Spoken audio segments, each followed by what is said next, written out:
नमस्कार दोस्तों, स्वागत है आप सभी का आगम ऑनलाइन क्लासेस के यूट्यूब चैनल पर। दोस्तों, हम पढ़ रहे हैं भारत की राज्य व्यवस्था और राज्य व्यवस्था में भी हमारा टॉपिक चल रहा है संविधान सभा। और संविधान सभा के अब तक अपन ने दो वीडियो हो गए हैं। पहली क्लास में हमने बात की थी कि संविधान सभा का इतिहास क्या था, कि भाई सबसे पहले संविधान सभा की मांग किसने की थी, लोकमान्य तिलक ने। उसके बाद पहली पार्टी कौन सी थी, तो हमने बात की थी स्वराज्य पार्टी। कांग्रेस ने कब मांग की, कार्यकारिणी समिति ने कब मांग की, 1934 में, 36 में फिर फौजपुर अधिवेशन में कांग्रेस ने मांग की। इसके बाद हमने जो अगस्त प्रस्ताव था, क्रिस्ट प्रस्ताव था, उन सब के बारे में डिटेल में बात की। फिर दूसरा वीडियो आया, उसमें हमने बात की थी कि संविधान सभा का गठन कैसे हुआ। तो हमने कैबिनेट मिशन की बात की थी कि कैबिनेट मिशन ने 389 सदस्य सुझाए, उसके तहत प्रत्येक 10 लाख जनसंख्या पर चुनाव भी हुआ। फिर मुस्लिम लीग ने सीधी कार्रवाई की धमकी दी, देश बंट गया। और फिर माउंटबेटन योजना के तहत हमारी संविधान सभा में सीटें तय हो गई 324, और अंत में जाते जाते लास्ट में हमने सीटें तय कर दी 299। और कहां से कितने सदस्य थे, कौन से राज्य से कितने सदस्य थे, राजस्थान से कितने सदस्य थे और कौन कौन थे, महिलाएं कितनी थी और कौन कौन थी, ये सारी बात हमने पिछली क्लास में कर ली है। तो अगर ये दो वीडियो आपने नहीं देखे हैं तो पहले वो वीडियो जरूर देख लें। और देखो, आज की भी जो हम क्लास लेंगे तो उसमें पिछले वीडियो का डेटा आपको अच्छे से याद रखना है, क्योंकि देखो अब हम प्रोसेस शुरू वापस वहीं से करेंगे ना। संविधान सभा का जो गठन हुआ है वहीं से हम प्रोसेस शुरू करने वाले हैं। तो जो हमारे जो सदस्य थे, कौन कौन कहां से चुन के आए थे, कितने कितने सदस्य थे, है ना, कितने सदस्य तय हुए थे, है ना, कैबिनेट मिशन में कितने सदस्य तय हुए, ये सारी बात जो हमने पिछले वीडियो में की थी वो आपको अभी यहां पर वापस ध्यान भी रखनी है कि 389 सदस्य थे। उसके बाद में जो चुनाव हुआ था किस प्रकार से हुआ, सीधी कार्रवाई कैसे हुई, फिर माउंटबेटन योजना में कितने सदस्य, क्या तारीख थी, सारी बातें आपको वापस, है ना। अंत में हमने 31 अक्टूबर को कितने सदस्य कर लिए। तो ये डेटा आपके दिमाग में होना चाहिए, क्योंकि अगला जो प्रोसेस चलेगा वो इस डेटा के बेस पर ही चलने वाला है। ठीक है, आज का जो हमारा बिंदु है, आज हम बात करने वाले हैं, वो हमारा जो मुद्दा है वो ये है कि संविधान का निर्माण। अब देखो, जनरली जब आप पुस्तकें वगैरह उठाते हो तो यहां पर आपके सामने कुछ फैक्ट होते हैं कि संविधान सभा के अस्थायी अध्यक्ष, फिर स्थायी अध्यक्ष, फिर 2 उपाध्यक्ष, सब साथ में लिखे हुए आपको मिल जाते हैं। संवैधानिक सलाहकार कौन थे, BN राव थे, अध्यक्ष कौन थे, राजेंद्र प्रसाद थे, उपाध्यक्ष कौन थे, हरेंद्र कुमार थे, कृष्णमाचारी थे, है ना। जो सारा डेटा, प्रारूप समिति में कौन कौन सदस्य थे, अध्यक्ष कौन थे, सारा डेटा एक साथ मिल जाता है।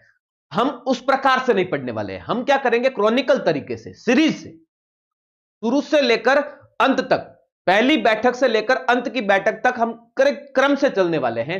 तो मैं आपको, वही बात हो गई, फिर मैं एक साथ डाटा नहीं, भाई अध्यक्ष कौन थे, उपाध्यक्ष कौन थे, दूसरे उपाध्यक्ष कौन थे, ऐसे नहीं, कौन कब बना उस तारीख के क्रम के हिसाब से हम बढ़ते चले जाएंगे।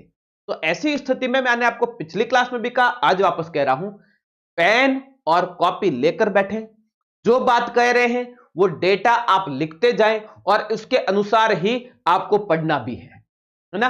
फिर आपको लगे कि भाई नहीं, मुझे तो अपने हिसाब से वापस सबको एक जगह पर कर देना, तो भले ही कर सकते हैं, लेकिन एक बार आप इसी रूप में, क्रमिक रूप से ही क्या करेंगे, नोट्स बनाएंगे और साथ में ही बनाते चलेंगे। पीडीएफ, सारी पीडीएफ, ऐसा संविधान सभा की पूरी एक ही पीडीएफ में टेलीग्राम चैनल पर डाल दूंगा, लेकिन आपको अपने हाथों से नोट्स बनाने हैं। तो शुरू करें आज की क्लास, जुड़े रहना अंत तक, मजा आएगा और वो डेटा, वो फैक्ट मिलेंगे जो आपने पहले कभी नहीं पढ़े होंगे, पहले कभी नहीं सुने होंगे, निश्चिंत रहिए। तो ठीक है, अब हमारा जो मुद्दा है वो यह है संविधान का निर्माण।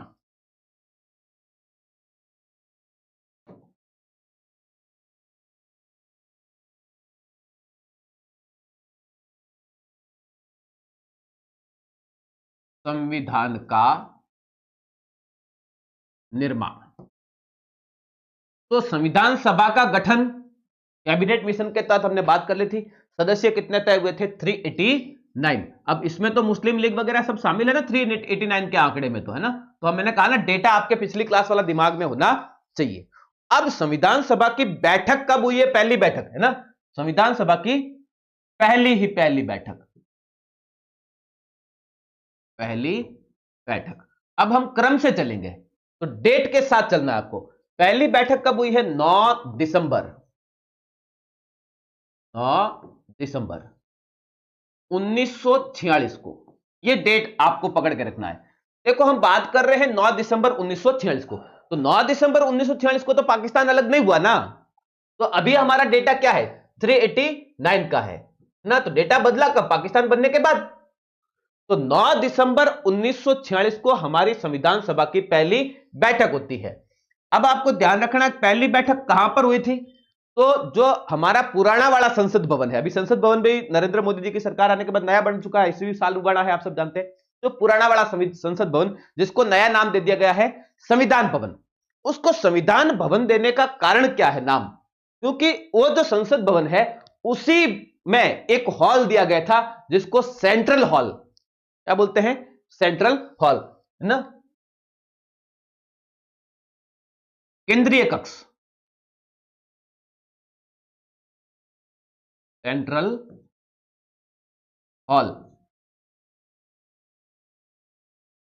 केंद्रीय कक्ष। और अब जो पुरानी संसद है उसका नाम ही हमने क्या रख दिया है? संविधान भवन। नया नाम उसका क्या रख दिया गया है? ध्यान रखना मित्रों, संविधान भवन।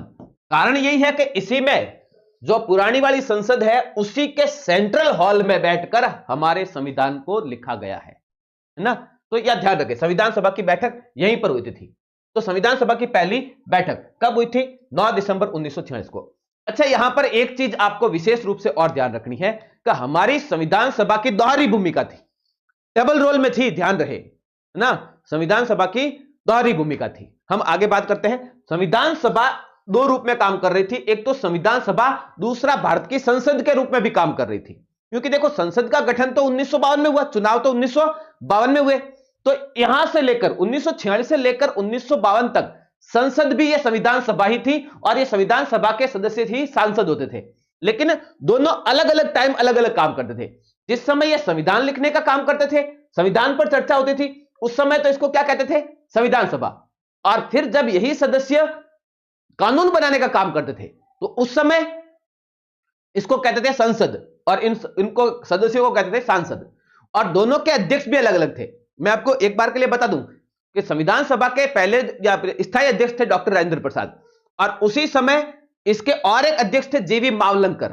तो जीवी मावलंकर संविधान सभा के अध्यक्ष नहीं है, वो संसद के अध्यक्ष थे, वो संसद के अध्यक्ष हैं। और डॉक्टर राजेंद्र प्रसाद संविधान सभा के अध्यक्ष हैं। हालांकि दोनों ही काम यही सभा कर रही है, लेकिन डबल रोल है, संसद के रूप में भी काम कर रही है और संविधान सभा के रूप में भी। जिस समय यह संविधान सभा के रूप में काम कर रही थी उस समय उसके अध्यक्ष डॉक्टर राजेंद्र प्रसाद, और जिस समय यह संसद के रूप में काम कर रही थी उस समय इसके अध्यक्ष जीवी मावलंकर, है ना। तो यह डबल रोल है इसका। तो 1952 तक कानून बनाना भी इसी का काम है, प्रशासन चलाना भी इसी का काम है, और संविधान बनाना भी इसी का। मतलब जो हमारी संविधान सभा थी यह डबल रोल में काम कर रही थी, दोहरी भूमिका में काम कर रही थी। हम यहां पर अब बात कर रहे हैं पहली बैठक की संविधान सभा के रूप में, संसद के रूप में बात नहीं कर रहे हैं। हम जो बात करेंगे वो संविधान सभा के रूप में बात करेंगे, ठीक है, ओके। तो जो पहली बैठक की हुई थी वो कब हुई थी? 9 दिसंबर 1946 को। कहां पर हुई थी? सेंट्रल हॉल या केंद्रीय कक्ष में। उस समय संविधान सभा में सदस्य कितने थे? 389। लेकिन कितने सदस्य मौजूद थे? इस डेट को कितने सदस्य मौजूद थे? उपस्थित सदस्य, तो इस दिन उपस्थित सदस्य थे वो थे 211। अब देखो कुछ पुस्तकों में 208 भी लिखा हुआ है ना, लेकिन आप दोनों डेटा ध्यान रखो, एग्जाम में दोनों नहीं आएंगे, एक ही आएगा। दोनों आएंगे तो फिर इस पर क्या आपत्ति दर्ज करवाएंगे, क्वेश्चन डिलीट हो जाएगा। तो 211 सदस्य ज्यादा आता है, कहीं कहीं पर 208 भी लिखा मिलता है। तो अब यह प्रश्न बनता है कि जो पहली बैठक हुई थी जब सदस्य 389 थे तो 211 ही कैसे आए? तो आप याद कीजिए कि मुस्लिम लीग जिसके कितने 73 सदस्य थे, याद कीजिए, अब डाटा मत भूलिए, मैंने इसीलिए कहा था कि डाटा आपको दिमाग में रखना है कि मुस्लिम लीग के कितने सदस्य चुनाव जीत कर आए थे। कितने सदस्य आए थे? 73। ये मुस्लिम लीग ने तो विरोध कर दिया था संविधान सभा का, मतलब 73 सदस्य तो ये भाग नहीं लिए। फिर याद कीजिए, मैंने आपको थोड़ा सा हैदराबाद के बारे में भी बताया था कि हैदराबाद में 16 सदस्य थे, उन्होंने भी विरोध किया था। इसके अलावा कुछ रियासतें जिन्होंने विरोध तो नहीं किया था, लेकिन अब तक वो अपना सदस्य ही तय नहीं कर पाए थे, और वो असमंजस की स्थिति में थे कि भाई क्या करना है, संघ में शामिल होना है या नहीं होना है, फलाना ढिकड़ा, बहुत सारी प्रोसेस चल रहा था अलग अलग राज्यों में एकीकरण का। तो अब तक वहां पर निर्णय नहीं हो पाया था, तो अधिकतर सदस्य आए नहीं थे, है ना। तो कुल सदस्य कितने मौजूद थे?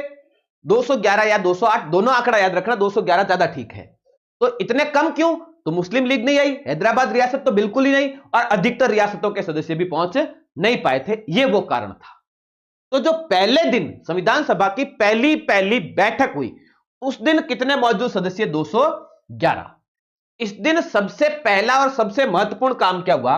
पहला ही पहला काम तो देखो, ध्यान देना, सबसे पहले तो इस दिन में जो हमारा जो पहला ही पहला भाषण हुआ था, जिसको हम कहेंगे अभिभाषण।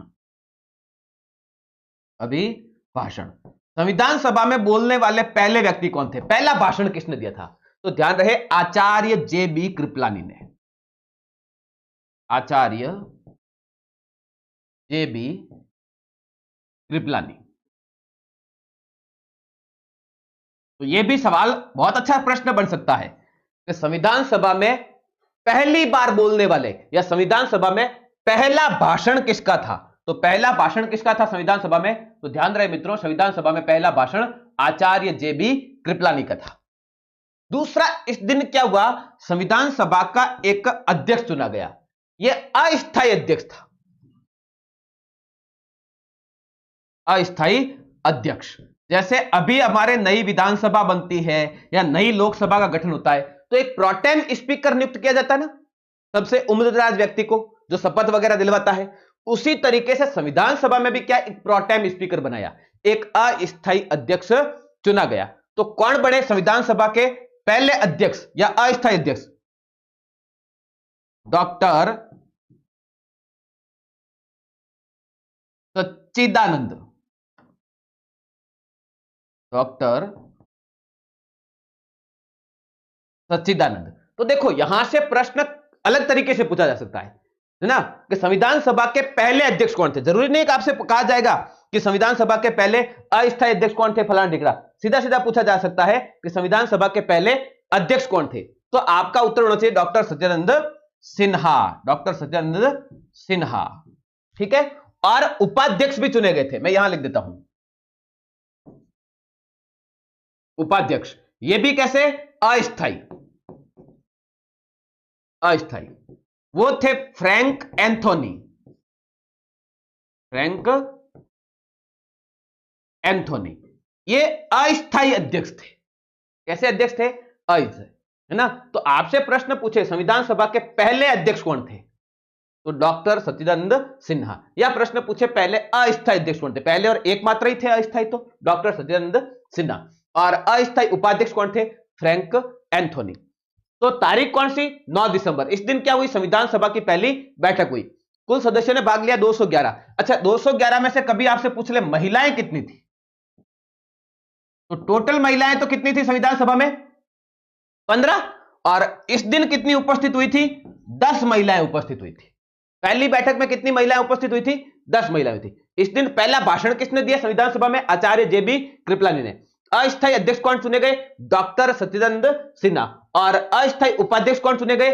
Frank Anthony. यह सारा का सारा काम किस दिन हुआ था? 9 दिसंबर 1946 को। कहां पर? सेंट्रल हॉल में, केंद्रीय असेंबली में।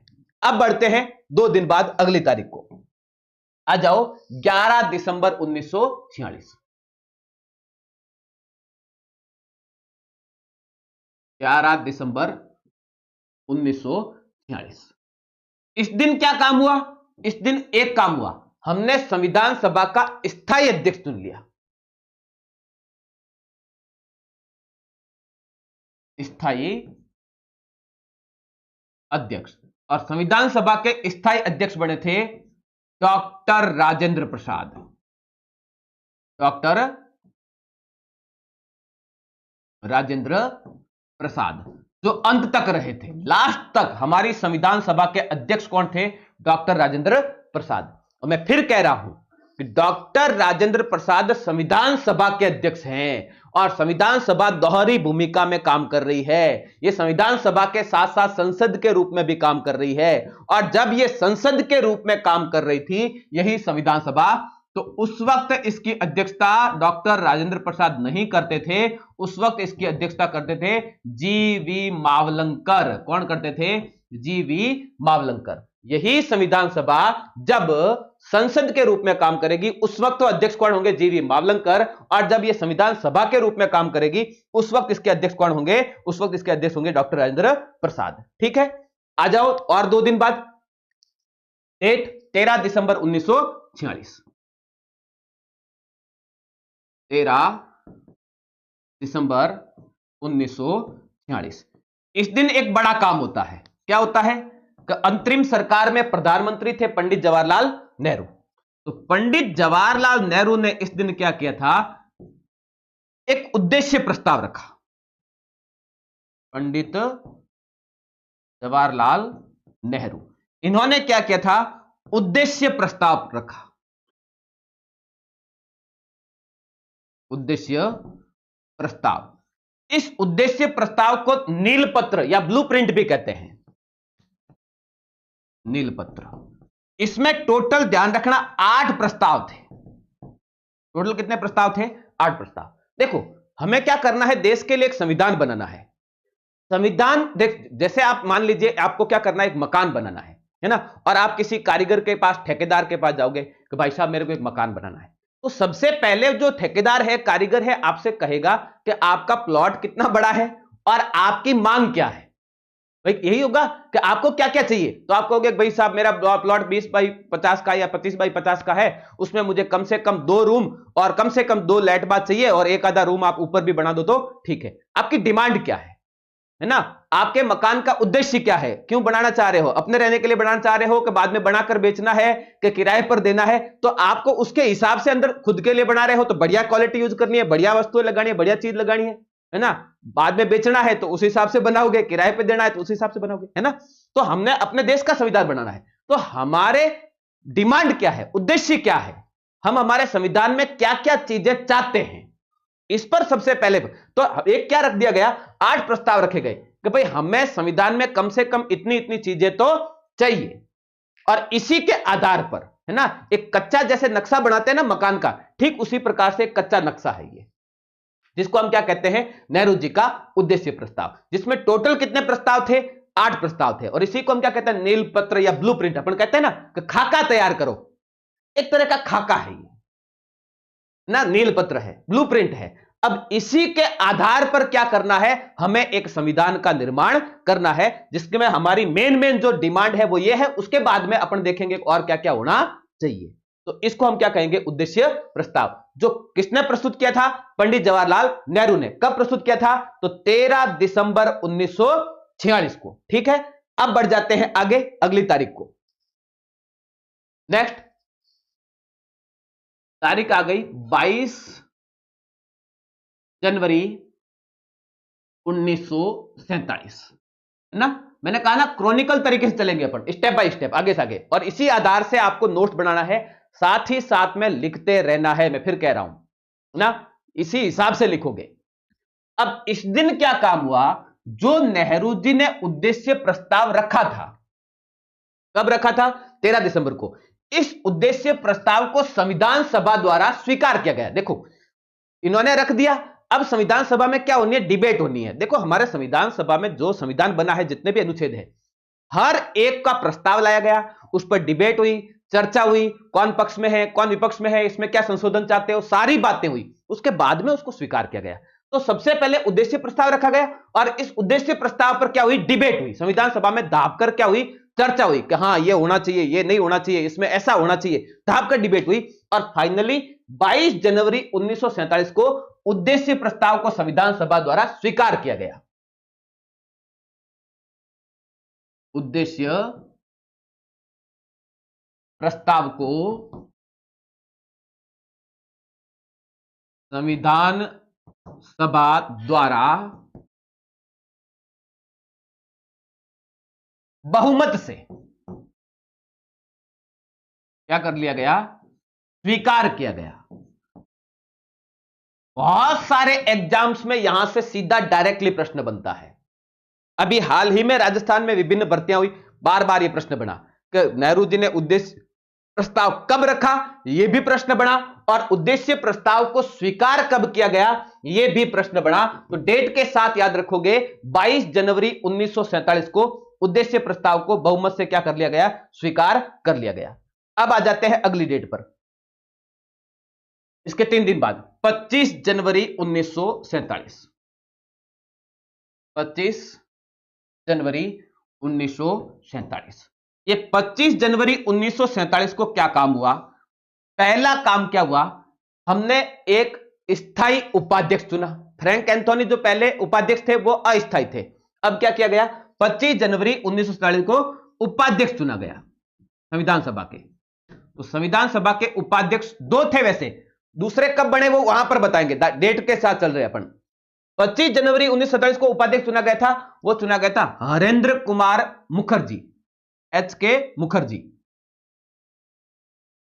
दूसरे थे कृष्णमाचारी, वो बाद में बने थे, है ना। हरेंद्र कुमार मुखर्जी। कई बार पुस्तकों में हरेंद्र कुमार की जगह आपको हरेंद्र कुमार लिखा मिल जाएगा, है ना, हरेंद्र कुमार। तो ये बंगाल में होता है शायद, चूंकि ये बंगाली थे हरेंद्र कुमार जी, तो वो बंगाली लोग कुमार नहीं बोलते, वो कोमार बोलते हैं ना। वो कलकत्ता को बोलते हैं कोलकाता, अभी उन्होंने नाम ही बदल के कर दिया कोलकाता, है ना। तो वो ठाकुर को कर देते थे ठाकुर, और ठाकुर से हो गया टैगोर, है ना। तो ये कुमार भी लिखा जाता है, हरेंद्र कुमार मुखर्जी। तो एक्चुअल नाम हरेंद्र कुमार मुखर्जी। ये हरेंद्र कुमार मुखर्जी को क्या कर लिया गया? 25 जनवरी 1947 को संविधान सभा का उपाध्यक्ष चुन लिया गया।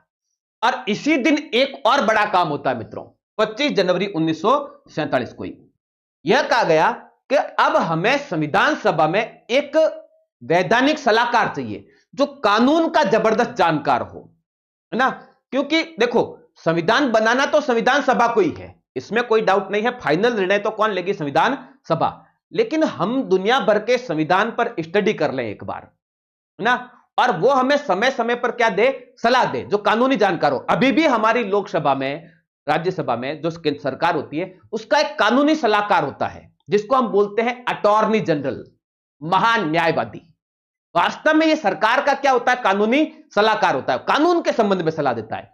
तो अब संविधान बनाना है, वहां पर भी क्या चाहिए? एक कानून का जबरदस्त जानकार चाहिए जो इंटरनेशनल लॉ से क्या हो?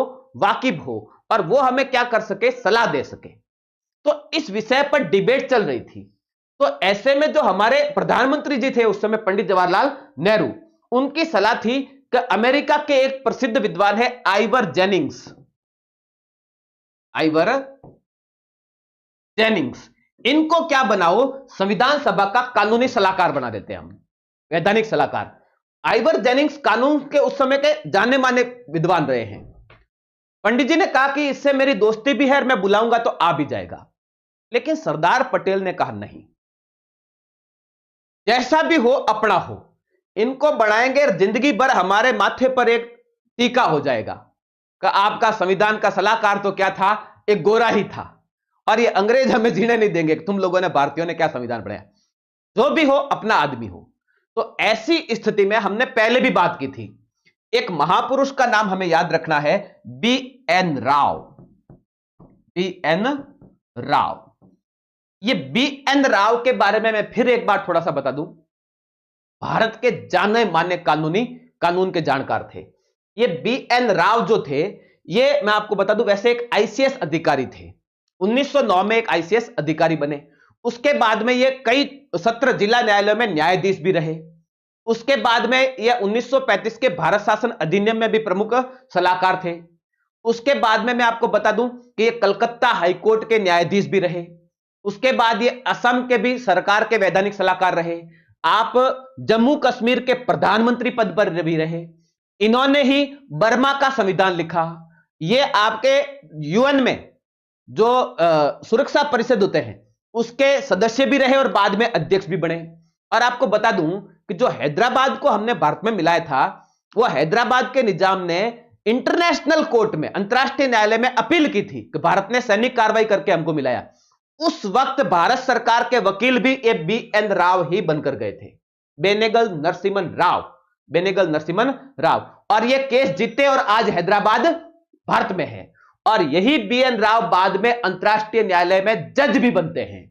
तो जबरदस्त कानून के जानकार थे। और मैंने पहले भी एक बार बताया था कि पिछली क्लास में, इन्हीं की सलाह से डॉक्टर भीमराव अंबेडकर को भी कांग्रेस ने बंबई से जीता कर लाया था। ये इन्होंने जिद की थी कि भीमराव अंबेडकर की जरूरत पड़ेगी। इस समय भीमराव अंबेडकर संविधान सभा के सदस्य थे ही नहीं, है ना।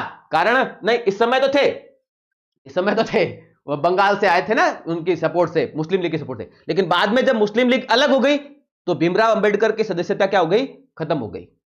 तो बाद में इन्होंने, BN राव ने कहा था कि नहीं, भीमराव अंबेडकर जैसे कानून के जानकार की जरूरत पड़ेगी, इनकी सलाह से। और मैं आपको बता दूं कि जब संविधान सभा का लास्ट अधिवेशन हुआ था 24 जनवरी 1949 को, वो जो बैठक हुई थी उसमें डॉक्टर भीमराव अंबेडकर ने यह बात कही थी कि संविधान निर्माण का श्रेय मुझे दिया जा रहा है, लेकिन बड़ी भूमिका तो BN राव की थी, ये कानून के सलाहकार थे, संविधान सभा के सलाहकार थे, श्रेय इनको मिलना चाहिए। BN राव ने कहा नहीं, श्रेय मुझे नहीं, श्रेय तो भीमराव अंबेडकर को मिलना चाहिए, क्योंकि प्रारूप समिति के अध्यक्ष तो ये थे। ये होते हैं महान लोग, जो श्रेय खुद नहीं लेते हैं बल्कि दूसरे को देते हैं। ये महान लोगों की बातें हैं। डॉक्टर भीमराव अंबेडकर महापुरुष थे और BN राव भी महापुरुष थे, एक दूसरे को श्रेय देते थे ना। तो देखो ऐसा है, महापुरुष ऐसे ही होते हैं और इनके अनुयायी आपस में लड़ते रहते हैं, जबकि ये दोनों एक दूसरे को श्रेय देने में लगे हुए थे। खैर, तो इसी दिन क्या किया गया था, अच्छा इनका क्या हुआ, फाइनली BN राव को हमने संविधान सभा का वैधानिक सलाहकार बनाया, है ना। संविधान सभा का वैधानिक सलाहकार, यही बाद में प्रारूप समिति के भी सलाहकार रहे थे, ध्यान रखना, ठीक है। और संविधान सभा के भी वैधानिक सलाहकार कौन बने, नाराज कौन हो गए, आइवर जेनिंग्स। मतलब भारतीयों ने मेरा अपमान किया है, मुझे नहीं बनाया। और आइवर जेनिंग्स ने आगे होकर जिन्ना को फोन किया, बोले मैं तुम्हारा संविधान बनाऊंगा पाकिस्तान का, फ्री बनाऊंगा, एक पैसा नहीं लूंगा। और पाकिस्तान का संविधान आइवर जेनिंग्स ने बनाया था, जो 5 साल चला। कितने साल चला, 5 साल। 5 साल में उस संविधान को रद्द करना पड़ा था। तो कुल मिला के पटेल साहब का निर्णय अच्छा रहा और BN राव को संवैधानिक सलाहकार बनाया गया। और यही BN राव ने हमारी संविधान सभा में संविधान का पहला प्रारूप तैयार किया, BN राव ने, जिन्होंने 243 आर्टिकल, 243 अनुच्छेद और 13 अनुसूचियां थी, 13 अनुसूचियां। बाद में यही जो प्रारूप था, ड्राफ्ट था, यह प्रारूप समिति को सौंपा गया। बाद में बनी प्रारूप समिति, इसी पर चर्चा करने के लिए हम आगे बात करेंगे। प्रारूप समिति ने फिर इसमें संशोधन किया, सुधार किया और 315 अनुच्छेद और 8 अनुसूचियां बनाई, 315। और बाद में संविधान सभा में उसमें और संशोधन किया और हो गए 395 अनुच्छेद। तो प्रश्न पूछ ले कि हमारी संविधान सभा का मूल प्रारूप या पहला प्रारूप किसने बनाया, तो आपका उत्तर BN राव होना चाहिए। गलती से भीमराव अंबेडकर नहीं करना है ना। भीमराव अंबेडकर साहब ने इसमें बाद में संशोधन करके, उसको सुधार करके और अधिक परिष्कृत करके प्रस्तुत किया और उसमें 315 अनुच्छेद थे। डॉक्टर भीमराव अंबेडकर ने जो प्रारूप रखा था, मूल प्रारूप किसने किया था, BN राव ने। और आजकल यह प्रश्न, इस प्रकार का प्रश्न भी बन रहा है, तो गलती नहीं होनी चाहिए, है ना। तो हमारी संविधान सभा के संवैधानिक सलाहकार कौन थे, वो थे BN राव, बेनेगल नरसिम्हा राव। और इन्होंने क्या किया था, पहला प्रारूप तैयार किया था जिसमें 243 अनुच्छेद थे और 13 अनुसूचियां थी। तो यह सारा काम कब हो गया, 25 जनवरी 1947 को। अब बढ़ जाते हैं आगे 16 जुलाई 1947 को।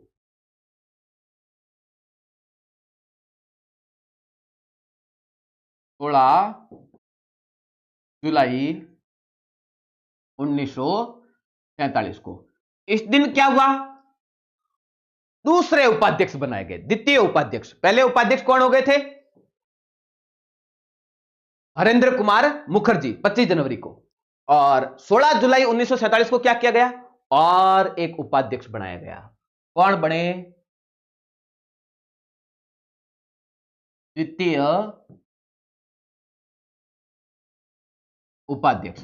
और द्वितीय उपाध्यक्ष बने BT कृष्णमाचारी, BT कृष्णमाचारी। तो यहां से अब एक बात ध्यान रखना कि हमारी संविधान सभा के पहले अध्यक्ष कौन थे, डॉक्टर सच्चिदानंद सिन्हा। पहले स्थायी अध्यक्ष कौन थे, डॉक्टर राजेंद्र प्रसाद। और अंतिम भी वही है, एकमात्र ही है। पहले अस्थायी उपाध्यक्ष कौन थे, फ्रैंक एंथोनी। पहले स्थायी उपाध्यक्ष कौन थे, हरेंद्र कुमार मुखर्जी। और दूसरे स्थायी उपाध्यक्ष कौन थे, BT कृष्णमाचारी। ये दोनों थे, है ना। क्योंकि लोड ज्यादा था, बार बार बैठकें होती थी, तो दोनों बारी बारी से भाग लेते थे। जब अध्यक्ष उपस्थित नहीं होते थे तब इनमें से कोई एक अध्यक्ष की कुर्सी पर बैठते थे। तो उपाध्यक्ष कितने थे? 2 थे, हरेंद्र कुमार मुखर्जी और वीटी कृष्णमाचारी। इनको कब चुना गया? 16 जुलाई 1947 को। आगे आ जाते हैं, डेट आ जाती है 22 जुलाई 1947। अब देखो डेट कौन सी है? 22 जुलाई 1947। और यह तय हो गया था कि 15 अगस्त 1947 को देश क्या हो जाना है? आजाद हो जाना है। अब यहां पर एक बड़ी समस्या थी। समस्या क्या थी? कि अभी भी हमारे देश में जो झंडा था वो अंग्रेजों का था, है ना।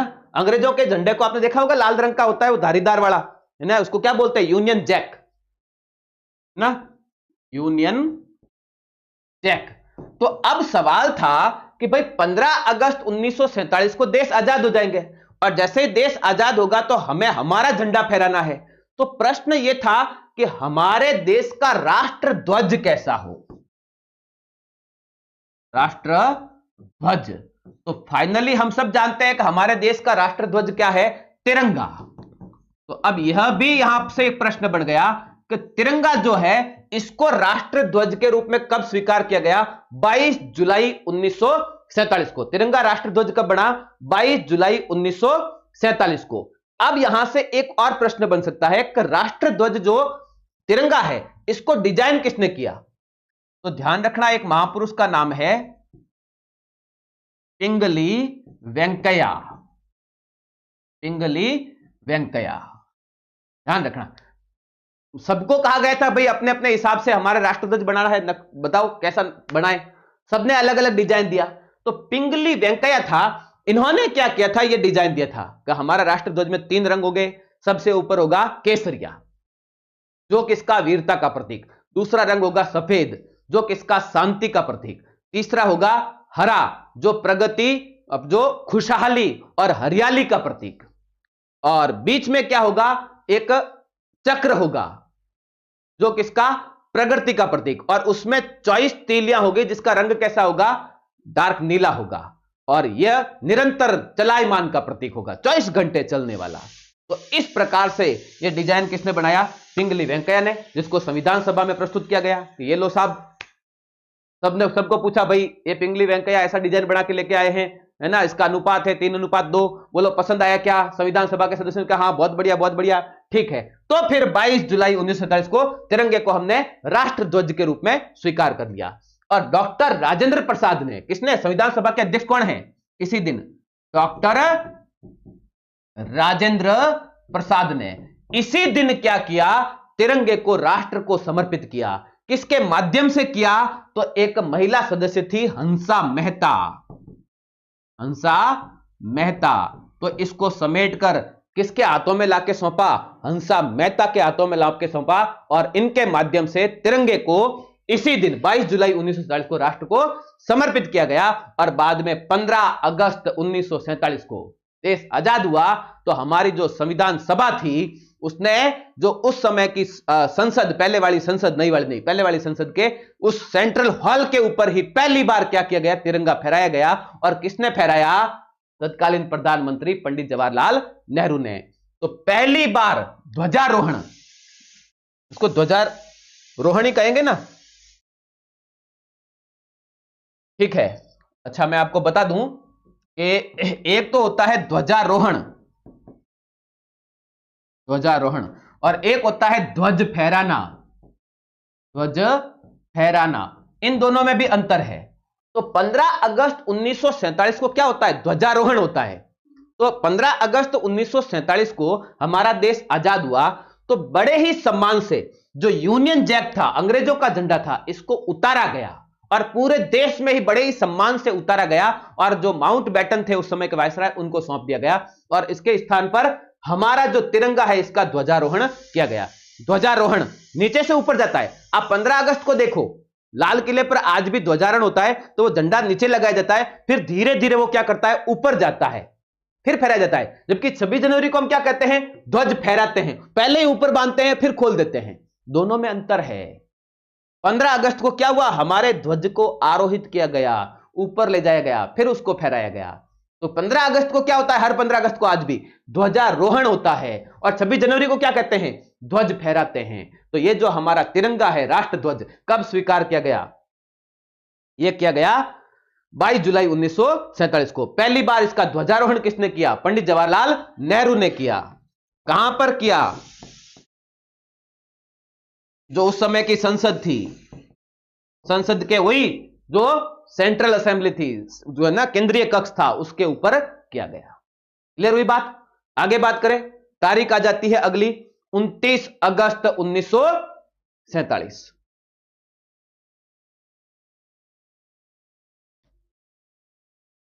29 अगस्त 1947। 15 अगस्त को देश आजाद हो गया, ध्वजारोहण कर दिया, चलो अच्छी बात। अब देखो क्या बात की हमने, बी.एन. राव जो संविधान सभा के वैधानिक सलाहकार थे, इन्होंने एक संविधान का प्रारूप तैयार किया। किसके आधार पर? उद्देश्य प्रस्ताव के आधार पर। उस प्रारूप में कितने अनुच्छेद थे? 243 अनुच्छेद। और कितनी अनुसूचियां थी? 13 अनुसूचियां थी। अब ये जो प्रारूप सामने आया, इस प्रारूप को और अधिक परिष्कृत करने के लिए 29 अगस्त 1947 को एक समिति बनाई गई, प्रारूप समिति। प्रारूप समिति। यह प्रारूप समिति का गठन कब हुआ? 29 अगस्त 1947 को। इसमें कुल 7 सदस्य थे। कितने सदस्य थे? 7। इन 7 में से एक का नाम था डॉक्टर भीमराव अंबेडकर। डॉक्टर भीमराव अंबेडकर। और डॉक्टर भीमराव अंबेडकर कैसे वापस संविधान सभा के सदस्य बने, यह पिछले वीडियो में मैंने बड़े अच्छे से बताया है कि जैसे ही 14 अगस्त को पाकिस्तान अलग हुआ, भीमराव अंबेडकर बंगाल से चुनकर आए थे, तो इन्होंने वहां से त्याग पत्र दे दिया था, पाकिस्तान गए नहीं। और बाद में फिर बी.एन. राव ने मांग की कि अंबेडकर की आवश्यकता है, तो फिर कांग्रेस के सहयोग से बॉम्बे से वापस चुनकर आए। ये सारी बात हमने पिछली क्लास में बड़े अच्छे से की गई थी। तो डॉक्टर भीमराव अंबेडकर इन 7 में से एक थे। और अगले दिन 30 अगस्त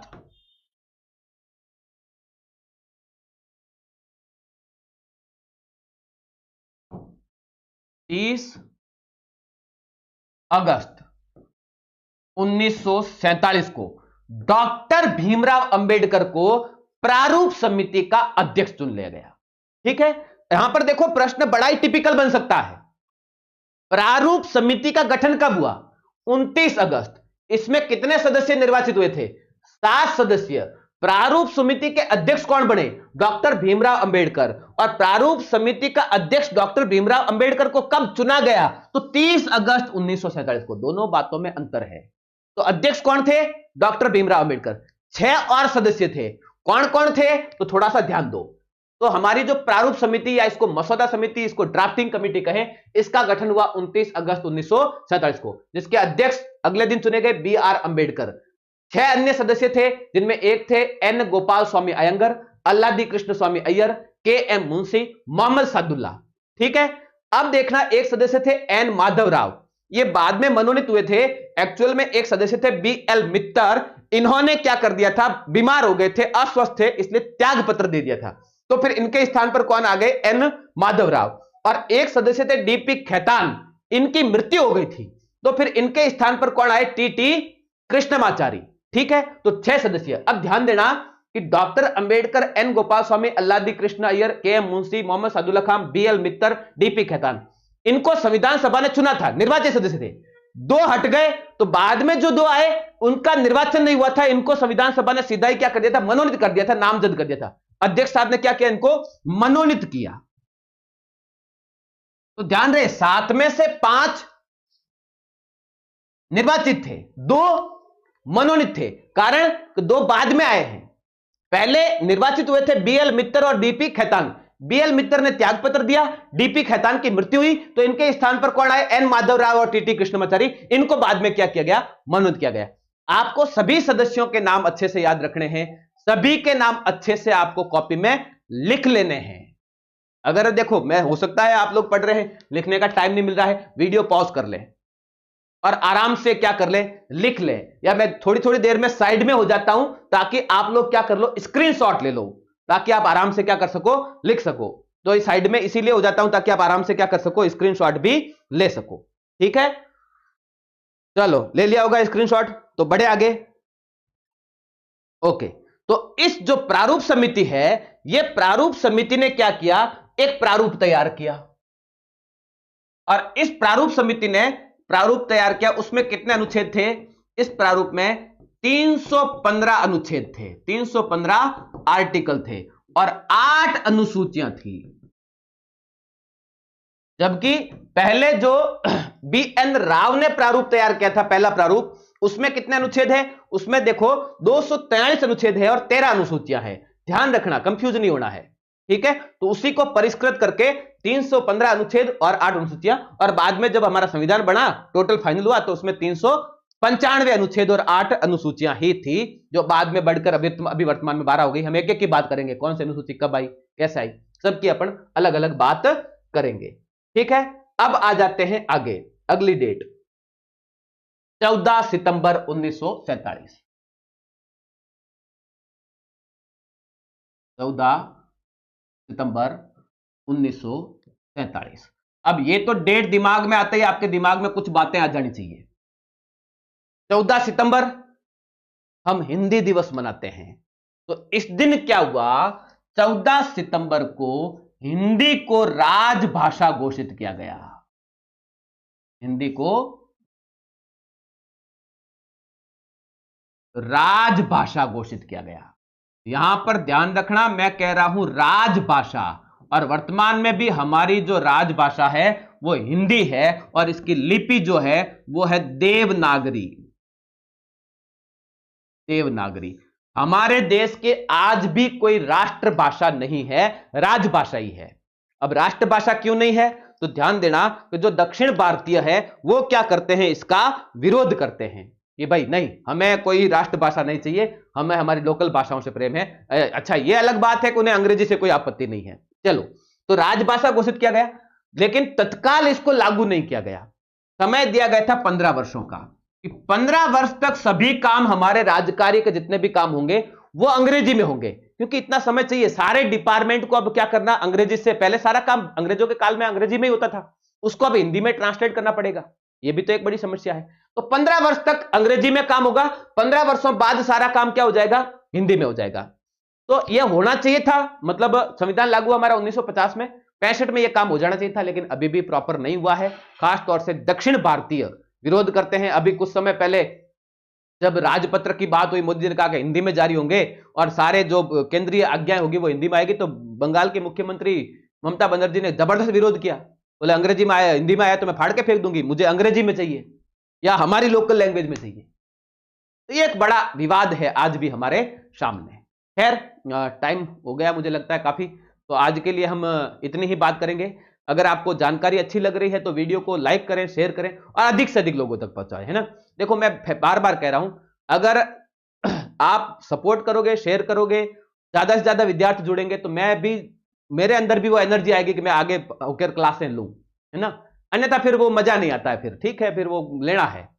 तो अगर आप लगातार शेयर करेंगे तो मैं क्लास भी लगातार लूंगा, है ना। तो आज की डेट पकड़ के रखो, अपन 14 सितंबर 1947 तक पहुंच गए हैं। अगली क्लास में इससे आगे के घटनाक्रम के बारे में बात करेंगे। मैं फिर एक बार कह रहा हूं, आपसे रिक्वेस्ट है, वीडियो को अधिक से अधिक लोगों तक शेयर जरूर करें, और अधिक, अगर आपको लग रहा है कि क्लास अच्छी है, जानकारी अच्छी है, तो अधिकतम लोगों को जोड़ें ताकि मजा आए थोड़ा सा, है ना। तो बहुत बहुत धन्यवाद, मिलते हैं वापस अगली क्लास में। तब तक के लिए बढ़िया आप नोट्स बनाइए, बढ़िया पढ़िए। बहुत बहुत धन्यवाद, थैंक यू।